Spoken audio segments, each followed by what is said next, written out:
Clube Verso, uma colaboração Clube 885 e Tá no Verso. Bom dia, gente! Tudo bem com vocês? Pra quem tá acordando, pra quem já tá indo trabalhar, tá começando mais um Clube Verso. Nosso espaço aqui na Clube, que é muito mais que rádio, pra falar de negócios, conhecer pessoas, trocar ideias. Bom dia, Maju! Bom dia, Ju! Coisa boa começar assim o nosso dia com vocês e com esses convidados super especiais. A gente tá com o Gregório e com o Jonathan da Plani. Deem seu oi pra galera. Oi, galera! Tudo bem? Prazer estar aqui, meninas. Muito obrigada por toparem essa com a gente. A gente tá aí no segundo mês do nosso Clube Verso, que é o espaço que a gente tem aqui na Clube para falar de negócios, para inspirar a manhã de vocês e pra gente conseguir replicar um pouco da nossa conversa de corredor lá no Verso, com dicas, histórias, inspirações, ferramentas, quem sabe, né, Ju? Muito bem. E aí, meninas, vocês querem contar um pouco da história de vocês? Como foi essa jornada? Como começou a Plani? O que vocês fazem? Quem que vocês são? Boa. Bom, até a gente tava falando nisso um pouquinho antes de ir pro ar, né? Eu e o Jonathan, a gente é amigo de infância mesmo, lá desde a segunda série. Já com essa pegada de tentar fazer sempre um projeto dar certo, né? Uhum. E a gente... começou lá atrás, na quinta série ali. Já começou desde lá. Não. É só falando. Mas basicamente a gente começou baixando o jogo de PlayStation 2, gravando e vendendo pros amigos da escola. Daí veio o PlayStation 3 com bloqueio, né? E daí matou nosso negócio. Mas desde lá a gente se envolveu em vários projetos. Depois, na época do ensino médio ali, aprendemos a programar. O Jonathan, principalmente, né? Tinha uma grande propensão, ele era sempre muito bom em matemática. E daí começamos num processo normal lá de começar a fazer site e tal, e ao longo do tempo ganhamos um pouco mais de experiência na área, até chegar no momento que a gente identificou um problema, que depois a gente pode decorrer melhor, e daí começamos a trabalhar nesse problema com as habilidades que a gente tinha adquirido ao longo do tempo, né, Jonathan? Exatamente, mas foi uma coisa bem orgânica, né, tipo, a gente começou explorando muito essa parte, tipo, de... empreender, fazer algumas coisas, testar. A gente tinha uma agenciazinha, digamos assim, que fazia site aqui na região e tal. E pouco a pouco a gente foi conhecendo um pouco mais essa parte de empreendedorismo mesmo, né? Tanto que a gente até brinca, né? Hoje em dia, agora, depois eu acho que a gente vai entrar mais nesse detalhe, mas com os investidores e tal, né? Que, tipo, enquanto nas grandes capitais, grandes centros urbanos, né? O pessoal que vai trabalhar em startup e tal já tá muito nesse mundo. A gente estava muito, digamos, à parte, além disso, e daí a gente começou, digamos, pela beirada, aprendendo e entendendo como funciona isso, como funciona a captação, a dinâmica de todo esse mundo, né? Tu puxou uma pergunta que eu ia fazer mais pra frente, mas a gente pode já entrar nela agora, que é a questão da região, né? Muitas pessoas falam que Gramado precisa...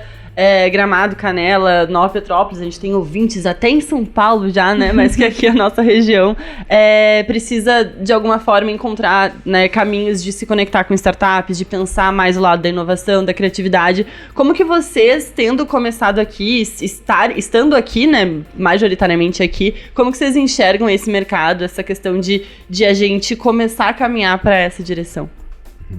Pois eu acho que primeiro a gente utilizou aquilo que a gente tinha de oportunidade a nosso favor. Então, tanto que hoje a Plani é uma solução que atinge principalmente, né, o turismo. Então, desde muito novo, a gente estava relacionado com aquele mercado, né? Então, a gente utilizou isso a nosso favor. Talvez seria o melhor lugar do Brasil, que do mundo, para começar um negócio com essas características, porque a gente estava muito perto do nosso cliente potencial, a gente pôde aprender muito com ele, várias empresas concentradas na mesma região, né? E daí, obviamente, a gente teve também a parte difícil, né? A gente usa o termo ali underdog, né? Porque, a gente não estudou em Harvard, a gente não estudou em Stanford, a gente não estudou na USP, né? Então, a gente tem todo o desafio de provar quando a gente vai captar os fundos de investimento, que apesar de a gente estar lá no interior do Rio Grande do Sul, de a gente ter começado ali, a gente conseguiu adquirir as habilidades necessárias para fazer um negócio que a gente espera ser global, né? Exatamente, mas eu acho que muito do ponto disso, admito que é uma resposta difícil de pensar, tipo, né, como a região evoluir nesse sentido, né, porque é todo um mercado, uma movimentação, e a gente tá bem, digamos, escanteado, por assim dizer, né, desse centro global, sabe, tipo, quando eu e o Gregório, a gente foi lá para os Estados Unidos, que a gente teve, né, algumas jornadas também lá de ir lá numa aceleradora, que chamaram a gente, enfim, a gente viu muito, tipo, lá no Vale do Silício um ecossistema absurdo.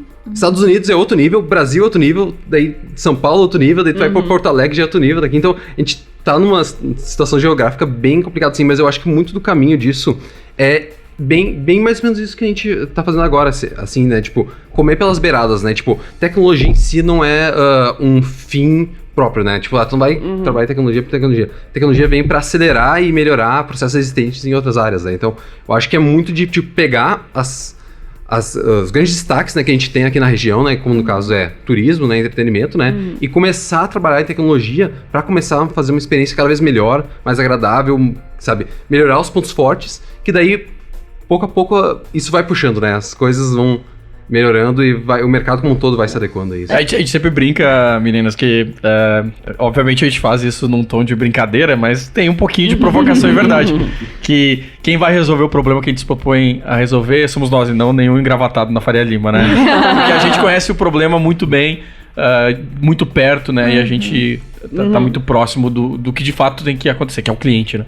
E pensando em ecossistema, é toda uma jornada de maturidade que envolve um monte de braço, né? Um monte de gente, nós no Verso, o pessoal dos eventos, o pessoal das empresas, as grandes empresas, ou as empresas mais maduras, experientes que estão aqui, acho que é toda uma comunicação e um ecossistema que a gente precisa fomentar mesmo, né? Um pouquinho do que a gente tá fazendo aqui, um pouco do que vocês fazem também e juntando essa força, né? Queria voltar, assim, rapidamente. O que é uma startup? Acho que vocês falaram bastante de problema, falaram bastante da questão do cliente no foco, de ir experimentando, de resolver, e da questão cultural também, né? Eu vou resolver porque eu tô aqui dentro. Mas eu acho que quando a gente fala em startup, às vezes ainda fica um pouco... O Jonathan puxou também, a tecnologia nunca é fim, e eu concordo 100%. Mas então, como que a gente sabe o que é uma startup? O que vocês fazem? Isso é bem interessante, né? Porque a palavra realmente começou a ter usos que às vezes a pessoa tem uma empresa normal e pra ficar mais, usar a palavra mais sexy, legal, assim. usa o termo startup. Mas usando a definição mais clássica que tem, né, do Steve Blank, que meio que foi o pai desse contexto, é que uma startup é uma organização temporária, então ela tende ou a morrer ou a virar uma empresa normal, né, uma corporate muito grande. Por exemplo, o Facebook não é mais uma startup, é uma empresa, né, que existe temporariamente para buscar um modelo de negócio repetível e escalável.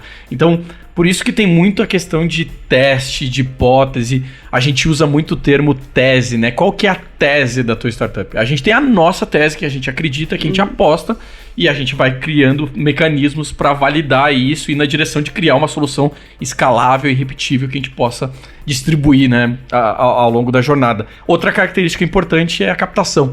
A gente tem daí todo um cenário de venture capital, né? O pessoal entender, né? Venture vem de aventura, né? Então é um capital de altíssimo risco que serve para financiar negócios que têm uma grande incerteza em cima da mesa, né? Então tem fundos, etc., que apoiam empresas que estão nesse nível de ousadia, vamos dizer assim, para que elas possam mudar como o mercado funciona e, ao mesmo tempo, as coisas podem dar errado, né? Então isso é meio que normal no nosso contexto. Mas acho que essa é a definição mais didática, né? Exatamente, é bem esse ponto, assim, compilando o que o Gregório falou, né? Só a observação, né, que em relação ao capital de risco não necessariamente é uma obrigação, né? Tipo, tem muitas empresas que estão muito bem, claro, que acaba levando mais tempo, mas estão muito bem sem envolver um capital, investimento, etc, né? Mas é bem esse ponto, né? É um estágio no momento de uma empresa, né? Onde, obviamente, a empresa quer passar desse estágio e chegar num ponto onde, tipo, dado que a gente tá num mundo com recursos finitos, não dá pra crescer pra sempre, né? Por mais que muito do mercado pede isso, mas é inviável, né? Mas esse estágio onde a empresa trabalha, eu vejo com essas três características principais que caracterizam esse estágio de startup, né? Que nem o Gregório falou, a incerteza. Então, em certa parte, tipo, se tu tem muita certeza do que tá fazendo, eu não sei se é muito sério, porque provavelmente já tá pegando algo que já tem muito material, muita coisa em cima, então em algum nível... talvez. Exato, né? Em alguma coisa tem que ter isso que tá muito relacionado com um segundo pilar, que é a inovação, acho. A incerteza e a inovação são dois desses pilares, né? Que é tu pensar alguma coisa diferente, sabe? Tipo, não precisa ser uma ideia nova, né? O pessoal bate muitas vezes, precisa ser uma ideia, não. Mas fazer as coisas de alguma maneira diferente, né? Que dê um diferencial no mercado, né? E o terceiro pilar, que nem o Gregório falou, é a escala, né? Tipo... tem muita empresa que eu acho que trabalha até com pontos com incerteza e com inovação, mas indo nesse nome startup, né, trabalha muito nisso, um modelo que tu consiga ser replicável, que tu consiga, digamos, virar uma certa chavezinha em algum momento, né, e trabalhar com uma escala cada vez maior, sem necessariamente que a tua equipe, por exemplo, teus recursos tenham que escalar na mesma proporção, né. Por isso que envolve muitas vezes, mas não é obrigatório, tecnologia, né. Tanto que, por exemplo, a maioria do setup que a gente vê, por exemplo, tá relacionada a uma coisa, aplicativo, internet, etc., mas não necessariamente tá, né, tipo... Tu consegue mesmo fazer alguma questão física, mas com alguma tecnologia, né? Que ajude a fazer em escala, também pode ser caracterizado como startup, né? Para o pessoal entender, pegar o crescimento de uma empresa normal, né? Quem tá ouvindo agora na rádio, tá, minha empresa é uma startup ou não, uma empresa tradicional vai crescer 10, 20, 30% ao ano. A gente meio que como empreendedor de startup, de founder, a gente tem uma obrigação de crescer 200, 300% ao ano. A gente fala bastante do custo marginal também, né? Tipo, a pessoa aquele amigos que veio aqui, pra eles produzirem 1.000 ursos, eles vão ter pelo menos ali uns 50%, não sei os números exatos, mas eles vão ter aquele custo a mais, porque eles têm um insumo ali que é o urso, o enchimento, o que seja, né? A gente lá na Monte Verde faz apartamento, então a gente, pra vender mais 1 milhão de apartamentos, a gente precisa daquele 1 milhão de custo, porque pra construir aquilo. Vocês, pra ter mais 1 milhão de clientes, 1 milhão de sites, o custo é relativamente... É muito mais baixo, não né? cresce na mesma proporção, né? A gente Exatamente. trabalha com software com margens brutas que vão acima de 60%, 70%. Enquanto negócios tradicionais, às vezes, trabalham com 20%, 25%, o que permite que haja um descolamento, né? Levando até para o ponto de vista contábil, né? A diferença é essa, margem bruta alta, EBITDA negativo em determinados casos, porque tu tá trabalhando com capital de investimento, né? Se for o caso, como o Jonathan falou. Então essa é meio que uma diferença. Por isso que a tecnologia entra tão forte, né? E aqui a gente sempre tenta trazer algumas dicas, assim, o que vocês enxergam, né, vivenciando isso, que a gente poderia fazer, ou que as empresas tradicionais hoje podem fazer para conversar melhor com esse mundo de startup, porque acho que essa é uma grande informação no nosso mercado, né? Eu supondo, eu sou uma construtora, querendo inovar, eu não preciso me transformar numa startup, eu posso me conectar com diversas startups, que é o que a gente fala de inovação aberta, né? Como que a gente pode estimular que as empresas daqui consigam inovar através dessas conexões com empresas que assumam esse risco, né? Porque é o que a startup faz, a startup assume o risco para poder inovar. Até perante o próprio investidor, né? O investidor dilui o risco dele entre dezenas de startups, às vezes, enquanto o empreendedor tem uma só, né? Então ele tá tomando a maior parte do risco. Por isso que os bons investidores respeitam os bons empreendedores, porque não se acha em qualquer lugar, né? Mas haja estômago. Haja estômago. é uma gastrite atrás da outra, né? Com os desafios, mas obviamente tem a parte boa também. Mas eu acho que a principal dica assim, que me vem na cabeça, com certeza o Jonathan vai ter outro ponto de vista para agregar, mas é muito foco no problema, né? Entender os problemas, até mesmo, como tu comentou, Juju, de uma construtora. Às vezes entender um problema diferente, a gente tá num ambiente de co-living, as pessoas podem morar em espaços menores, podem compartilhar as coisas. Então, tem uma mudança aqui que as empresas podem se adaptar e criar um novo produto, né? As tendências do mercado também, né? Conversam com os negócios. E como o Jonathan também bem disse, não necessariamente é o produto que tá mudando, mas às vezes é a forma de distribuir. Não foi a Netflix que criou o cinema, né? Sim. A gente tava até falando de cinema aqui antes. Não foi a Netflix que criou, mas ela criou uma nova forma de distribuição para aquele produto, de tu pagar pelo aquele produto. E a inovação às vezes acontece do outro lado, né? Então eu acho que muito foco no problema, muita proximidade com o cliente, como a gente está trabalhando com coisas que não foram feitas ainda, tu precisa entender o problema muito melhor do que alguém que, por exemplo, vai abrir uma padaria que sabe que tem que fazer pão e as pessoas compram pão e é tudo meio óbvio, né? Eu acho que, somando com essa parte, né, que eu acho que muito essa atenção no foco do cliente, na necessidade real, no propósito real do negócio, né, também somado a tu tirar benefício, né, da automação, né, hoje em dia a gente tem muita ferramenta, muitas coisas, né, e eu acho que às vezes acaba sendo o caminho mais fácil de continuar, né, claro, é fácil falar, obviamente, depende muito do contexto que tu tá, né, mas fácil falar, tipo, quero começar a atender mais gente, mais pessoas, vou seguir fazendo a coisa do mesmo jeito que eu faço, só escalar, trazer mais pessoas, né? Sendo que muitas vezes, às vezes não é uma questão de talvez tu não trazer pessoas, mas tipo, tu também se beneficiar de ferramentas, de automações de processos, né? Pra empoderar ainda mais as pessoas que já tem ali e tu conseguir ainda fazer mais, sabe? Então, uma maneira de escalar também sem tu necessariamente precisar seguir um padrão linear, digamos. Baita. Legal. Gente, pro pessoal da rádio, a gente fica por aqui. A gente vai seguir com os meninos conversando mais um pouco. A gente vai entender ainda sobre a mentalidade de startup e como trazer ela pros nossos negócios. Então vai lá pro YouTube e pro Spotify. A gente vai estar até o final do dia com o papo completo por lá. E qualquer coisa nos chama no @da Club ou no do Verso, @tá no Verso, pra conversar um pouquinho mais perto com a gente, conhecer esses papos e as pessoas também por lá. Obrigada pela audiência e volta com a gente no YouTube e no Spotify. seguindo nossa conversa. Continuando. Obrigada por terem voltado pro Oi, YouTube. galera do Oi, gente. A gente tem esses minutinhos na rádio, mas tem conversa que a gente precisa estender. Esse é o caso nesse momento. A gente tá falando sobre como aproximar, né, grandes empresas ou empresas mais estruturadas com uma mentalidade mais tradicional de startup, que é um dos grandes caminhos para a gente conseguir inovar, mesmo em mercados e economias mais tradicionais, como é a nossa. Né? Então, não sei se vocês querem complementar, eu tive que dar uma cortadinha pra gente caber dentro da nossa agenda, pro Stefano não me matar. Oi, Stefano. Eu acho que sobre essa questão de conectar empresas grandes com startups, né? É uma coisa que faz super sentido, por quê, né? Porque às vezes as empresas têm a mentalidade que podem resolver tudo dentro de casa, né? Mas a gente cada vez mais vai para uma economia cooperativa, onde faz sentido cada empresa focar naquilo que ela é muito boa e deixar as coisas que ela até pode vir a ser boa, mas que não faz sentido ela tirar o foco na mão de outras empresas. E empresas grandes tendem naturalmente a começar a criar amarras, mais níveis de governança. Então, às vezes, para tomar uma decisão numa empresa grande, numa corporate, né, numa empresa listada em bolsa, às vezes precisa de várias assinaturas, precisa de várias autorizações, isso engessa muito. Então, às vezes, vale muito a pena tu pegar um problema que não é o core dessa empresa, mas que é muito acessório àquilo, e conseguir conectar com uma empresa que vai ter muito mais mobilidade, capacidade de adaptação para resolver aquilo e fazer de forma muito mais rápida e fácil, né? Exato, e a gente tem isso até internamente no nosso sistema, né? Porque a gente, digamos, trabalha com tecnologia, a gente tem as ferramentas, o pessoal, né, a equipe, para às vezes atacar muitos desafios que a gente tem no dia a dia, mas até parece contra-intuitivo, mas tipo, muitas das decisões que a gente faz no dia a dia não é o que a gente quer fazer, mas o que a gente quer deixar de fazer. O que é as coisas que a gente sente que não é aqui saber o alvo que a gente tem, né? Então a gente quer abrir mão e vai procurar parceiros, vai procurar outras empresas, vai assinar outros softwares, né? Justamente para não ter esse trabalho de trazer para dentro de casa mais essa carga, mais esses processos, etc. Foco, né? Foco é muito essencial na nossa jornada. E é muito mais sobre, que nem o Jonathan disse, dizer não, né? É muito, tu tá sempre como empreendedor vendo oportunidade o tempo inteiro, mas tu tem que ter aquele sangue frio de, não dá, porque isso vai tirar a energia do que de fato vai fazer a gente conseguir aquele crescimento que a gente espera. Pro Gregório falar isso é difícil. Não. Eu sou sempre a pessoa que tô puxando pro lado e o Jonathan, não, senta aqui, vamos conversar. Dá pra ter uma calmaria que ele já quer. Até nível de teste, né? Como que eu vou testar várias coisas pra saber pra onde eu vou se eu tenho que desprender toda a minha equipe pra fazer isso?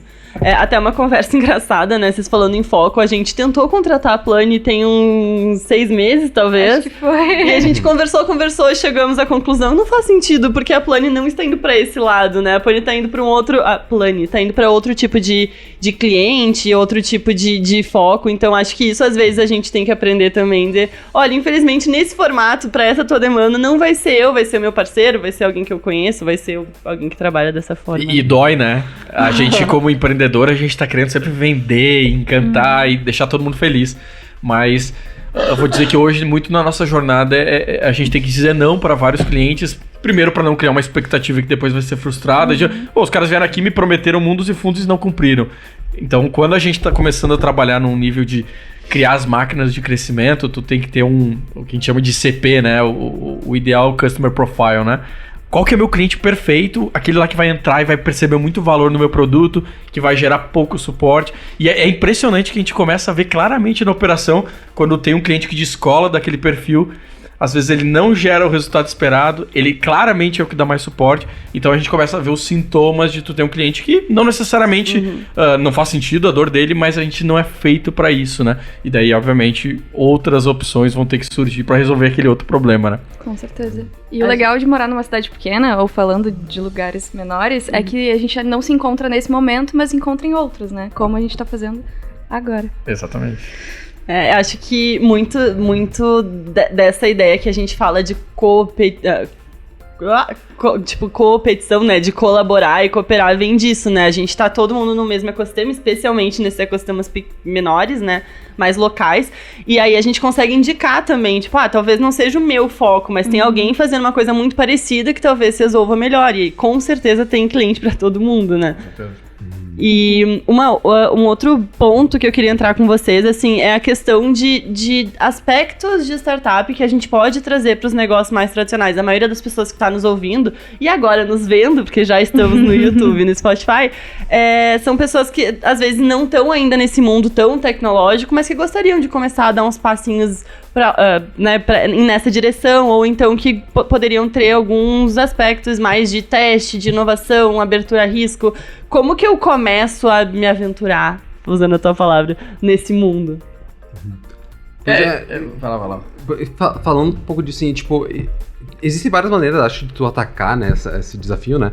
Mas uma coisa que eu sempre recomendo muito é, tipo, relacionado até ao que a gente mencionou antes, né? Tipo, tu tem esse foco em qual experiência que tu quer entregar, ou qual que é o teu objetivo, o teu propósito, né, como organização, né? E pensar muito bem, avaliar criticamente, tipo, o que realmente precisa ser feito e o que não precisa ser feito e qual o nível de qualidade que precisa ser aplicado nisso, sabe? Porque a gente percebe que muitas vezes, conforme os negócios vão crescendo e vão tendo mais coisa e tal, é muito fácil se perder numa espiral de, tipo, não, a gente tem que fazer isso, sabe? E ter uma mentalidade meio dogmática, tipo, não, a gente sempre fez assim, precisa manter e tal, sendo que as coisas mudam, né? O contexto muda, as necessidades mudam, né? E eu acho que é um desafio, mas tem que ter muito essa clareza, tipo, no determinado momento tu tá, o que tu precisa estar fazendo, né? E a partir disso, eu acho que daí tu já tem uma base pra entender melhor o que tu pode começar a tentar trabalhar pra, tipo, modificar dentro da tua organização pra adaptar e talvez, esse processo pode ser automatizado, esse processo recebe mais atenção, organizar dessa maneira, remanejar as pessoas. Eu acho que isso é um primeiro passo pra tu começar a entender e começar a dar esses passos pra fazer uma virada de chave maior no negócio, assim. Eu acho que outro ponto é, primeiro, entender que inovação, talvez a palavra inovação, ela é muito relacionada à tecnologia e tal, mas no final das contas, na minha opinião, inovação é tolerância a erro. É a capacidade de tu criar um organismo, por exemplo, uma empresa, que é capaz de entender que na primeira vez é muito difícil tu acertar na mosca. Então entender que as pessoas vão errar, que tu vai ter hipóteses que não vão se provar verdade, mas que é justamente nesse processo que tu vai ter a capacidade de aprender. Vou dar um exemplo prático, né? A gente estava com uma tese da nossa estratégia, que é a venda por afiliados, né? Que é permitir que operações turísticas consigam escalar sua venda por parceiros. A gente começou tudo na planilha, na unha, fazendo um monte de coisa na mão, utilizando algumas coisas do nosso sistema, mas tantas outras que não estavam implementadas. E a gente teve uma jornada incrível de aprendizado de 2-3 meses, onde a gente conseguiu ver aquilo rodando, percebendo vários detalhes, onde se a gente já tivesse implementado no produto, a gente provavelmente perderia muito mais tempo. Só que assim, tem aquela questão de tu abrir mão e saber que as coisas nesse estágio vão ser doídas, que tu vai ter que entregar uma experiência que não é perfeita para o teu cliente, mas que vai resolver o problema. Se ele estiver disposto a usar aquela planilha daquele jeito para resolver o problema, tem um excelente sinal que ele vai ser disposto a pagar por um software que vai resolver aquilo lindamente. Então é ter essa mobilidade, eu tenho uma hipótese, como é que eu posso testar isso com um WhatsApp, uma planilha, um Google Forms e tentar fazer isso acontecer? O clássico MVP, né? Para depois a gente conseguir sim transformar isso num produto, tanto de software quanto produto de qualquer outra natureza, né? Para conseguir tempo para isso também, relacionado a isso, mas relacionado também com a nossa experiência, né? Tipo, muitas vezes tem essas iniciativas que tu quer puxar, mas daí acabam atravancando muito nas coisas que tu já tem, sabe? E daí é muito da clareza de tu conseguir botar o custo-benefício disso e entender o que é mais importante fazer agora, né? Porque às vezes, e por mais que às vezes me dou falar isso, porque eu também gosto de ter muitas vezes o processo organizado e ter um pouco de estabilidade, né? Mas às vezes tu precisa chacoalhar as coisas e mexer e fazer um pouco diferente pra tu conseguir validar, que nem o Gabriel falou, validar uma ideia, testar se tal coisa tem algo ali ou se é algo que não dá certo, né? Muito que o pessoal fala, que até já virou meio padrão, assim, mas tem um fundo de muito verdade, que é tu errar rápido. Então tem muito valor tu ir lá, fazer as coisas rápido e tu errar rápido. E errar pequeno, né? Exato. Porque tu aprende rápido, tu já consegue tirar conclusões, já consegue pensar na próxima coisa, né? Então isso é um diferencial muito grande, assim, eu acho que dá muita agilidade. A gente fala muito da inovação ligada à criatividade, né? Tu conseguir olhar aquilo e pensar, o que eu não pensei ainda? Como que eu posso olhar isso diferente? A gente fala do verso, né? De virar do avesso, de pensar, de olhar aquele processo de várias formas. Então acho que tá muito ligado a isso também. Como que eu vou experimentando, como que eu vou entendendo, aprendendo com aquilo e reinvestindo aquele conhecimento. E falando em conhecimento, eu queria fechar o nosso momento entendendo como que vocês buscam esse conhecimento, especialmente num lugar que está longe dos grandes centros, que tem muita oferta de curso, de possibilidade, de imersão, de vivência. Como que vocês se capacitam e buscam esse conhecimento mesmo na prática, tanto para quem quer entender um pouco mais, quanto para quem quer começar a sua startup, quando quem quer transformar aquele negócio com uma possibilidade de crescimento exponencial, como a gente está falando aqui. Bom, eu acho que tudo são sobre pessoas, né? São as pessoas que a gente convive, majoritariamente. Conforme a gente foi vivendo a nossa jornada, naturalmente isso nos propiciou a oportunidade de encontrar pessoas incríveis, como agora, por exemplo, que a gente está tendo uma conversa de muito valor. E nossos investidores, nossos sócios, as pessoas que a gente foi trazendo para o time, aprender com eles nos dando a oportunidade, né, de nos conectar com pessoas que... e daí talvez aí esteja a principal dica. Quem que tá no próximo nível que tu quer chegar? Quem já passou dessa próxima etapa?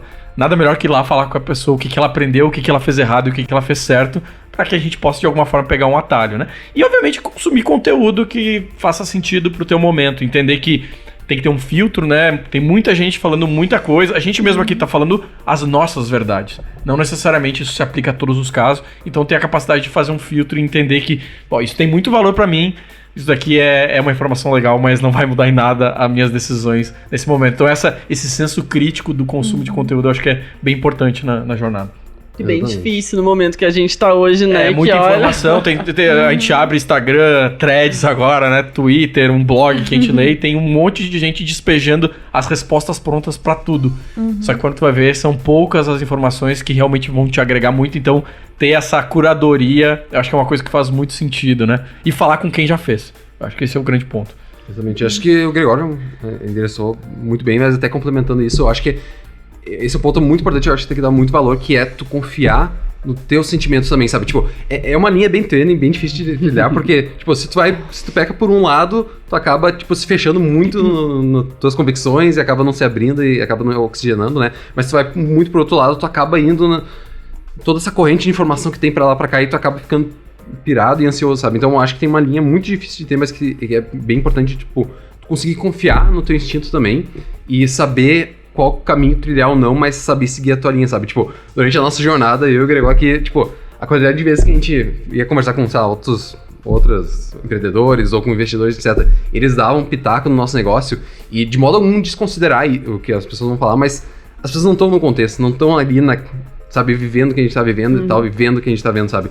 Então, se a gente fosse seguir cegamente tudo que o pessoal falava, a gente ia ficar, sabe, correndo sempre atrás, né, do negócio, nunca ia chegar lá. Então, acho que tem que ter um pouco desse foco, que nem a gente falou, pra... Convicção, né? Exato, no que tu quer fazer, mas claro, sempre aberto e sempre criticamente receber essas informações de fora e saber analisar e o que vale ou não pro teu contexto, né? É o legítimo justifique, porque eu quero. É equilibrar, né? Equilibrar pra tu não ser cabeça dura demais, ao mesmo tempo tu não ser flexível e ficar mudando de ideia toda semana porque alguém te falou alguma coisa diferente. Porque senão tu não vai pra lugar nenhum. E na dúvida, entra lá no Spotify do Verso, no YouTube da Clube, vem conferir os outros papos. A gente tem um monte de convidado legal, vários assuntos. Se quiser participar também ou indicar algum assunto, tem dúvida em alguma coisa ou outra de negócios, relacionado a negócio de alguma forma, chama a gente que a gente vai adorar te receber aqui no estúdio da Clube. Gente, muito obrigada pela participação de vocês, pela conversa, pelas dicas e ferramentas. Acho que foi bem esclarecedor. Espero que o pessoal também que tem vontade de entrar para o mundo de startup, de inovação, de criatividade de alguma forma, também se sinta abraçado para poder conversar com a gente, trocar ideia. Acho que a gente está todo mundo no mesmo ecossistema e a gente tem que se dar as mãos. Com certeza. Obrigado aí, meninas, pelo convite. Foi um prazer trocar essas ideias com vocês. Com certeza eu acho que teria assunto aí para mais algumas horas, né? Quem sabe mais pra frente. Com certeza. Mas obrigado aí, as perguntas foram incríveis. Tenho certeza que... tenho certeza não, mas espero, né, que de alguma forma alguma coisa que a gente falou aqui possa contribuir para que uma pessoa talvez tome uma decisão melhor na sua vida. Com certeza a gente vai ter... Ou no seu dia, é exatamente no seu isso dia, que perfeito. A gente se propôs quando a gente começou. Animal. Então, muito obrigada, meninas. Muito obrigada, Maju. Muito obrigada, pessoal da Clube. E obrigada a quem tá nos ouvindo. A gente segue no Instagram, @tanoverso, @da Clube. Qual @ de vocês? Se quiserem falar. O meu é @Gregório Nardini, @Plane Software também, né? Se forem seguir lá. O Jonathan, daí eu quero que o pessoal... Ele vai ter que soletrar o sobrenome dele. Tudo bem, a gente deixa ali nos comentários. A gente põe ali. Jonathan Zaleski, mas se ir na Plane lá, acho também. Muito bem. Beleza. Obrigada, gente. Até a gente. próxima. Clube Verso, uma colaboração Clube 885 e Tá no Verso.